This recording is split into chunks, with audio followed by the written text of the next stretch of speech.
I've heard recently that Ovation is one of the few builders that offers a fixed price contract.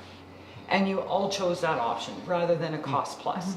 So I'd like you to talk a little bit about what appealed to you about the fixed price. And I guess, I mean, probably you guys chose to do it again and you chose the fixed price option. But for you guys, if you were to do it again now that you've gone through it, would you do the fixed price again, or would you choose to go cost plus? Yeah, I mean, I guess when we got into this, we were, starting to see COVID and inflation that sort of fell out from that. And just being an accountant, really being able to know that, we're going to be able to afford what we move into and everything like that, having a fixed price was really important for me because it allowed us to budget, how much are we spending on housing and everything else, right? So that's why I liked it, and it sounded like a lot of uncertainty with cost plus, or just people wanting to add to their houses and ending up with, a nicer yet more expensive house than what they started off for. And didn't plan for. I think that's Yeah. kind of the big thing, right? Yeah. Is how you plan for the unknown. I don't know that I want it yet because I don't even know it exists, Yeah, right? right. So then with that in mind, would you choose fixed price again? Just my personality, yes. Maybe if we had, let's just say we won the lottery and money wasn't an object, maybe you'd go cost plus to be a little more free with that. But I mean, you guys were very flexible and we had a base starting price, and if we wanted to add extras on top of what our base package was, that was an option for us, right? So I didn't feel like we lost out on anything by doing it the way that we did it, right? We were very aware of if I wanted, the upgrades, that would be something that, we would be responsible for towards the end, but just having that fixed price, and we knew exactly what the final amount was going to be, give or take a little bit for some customization or some upgrades. It just gave us a way better peace of mind in knowing what we were getting ourselves into, and if it was something that we could financially obtain, and just having that guarantee that it wasn't going to just take off on us and we're just gonna okay, what are we going to do now because we can't do this. The fixed pricing was a very good thing and a very good asset to have when going into this process, for sure. Awesome. Yeah. So Chad, you're the research guy, right? In the group.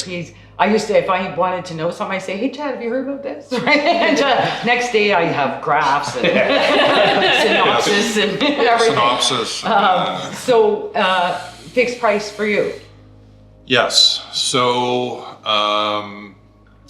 when I did the research on cost plus, the first thing that always comes up is they talk about if you're dealing with builder X, what is the incentive for builder X to come up with the best price? Because if they're getting a percentage based upon what the final cost is, what's the incentive for them to save money in terms of what the final price is?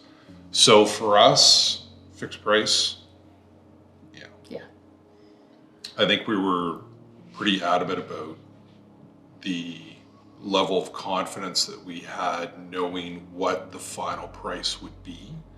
Obviously there's variability depending on when we go through the options near the end, and there's some things that we decided to upgrade on that maybe we didn't think about at the time that we did the contract, but we had the option to do that.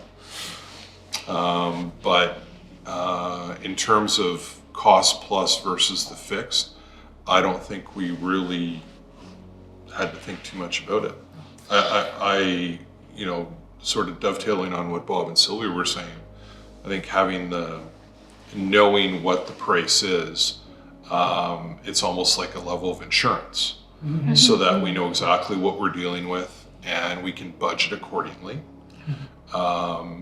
And we're going to, stay within those confines, because I think the fear is always that some variable will hit and then something spirals out of control financially. More specifically with relation to our current state of affairs with our, our type of work and everything like that, looking at, future retirements, in the somewhat near future, we know that we are given the set of parameters, we need to stay within those confines. And I think that was something we factored into, like, we're not always going to be doing exactly what we're doing today. We need to make sure that we know what we're getting ourselves into so that we can plan ahead for those changes down the road.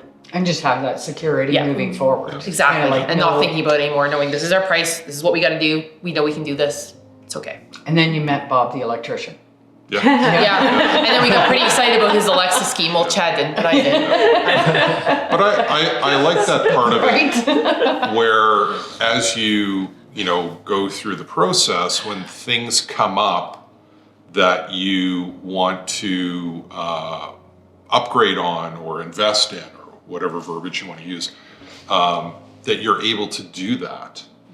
And also when the options come in that perhaps you can save a bit of money by choosing another option that perhaps you didn't think of at first, and you can save money and either put that the amount of money that you save, put it into something else that you decided to upgrade or whatever. You have that. The flexibility was great. It was a great option. Yeah. So for you guys, you've chosen fixed price again. Yes. Maybe just briefly talk about why that was important to you guys. Yeah, I think we have well-defined budget so that we have a really peace of mind, right? So we can find a bank, we can get construction loan, and normally the bank can give us a little bit more money that we can use it for upgrade. And then we know we can afford the house, we can also have some money for upgrade, and then we don't worry later, right? So we cannot, find, enough money to finish or to complete, right? So I think with the fixed cost, we have peace of mind. Awesome. Yeah, so.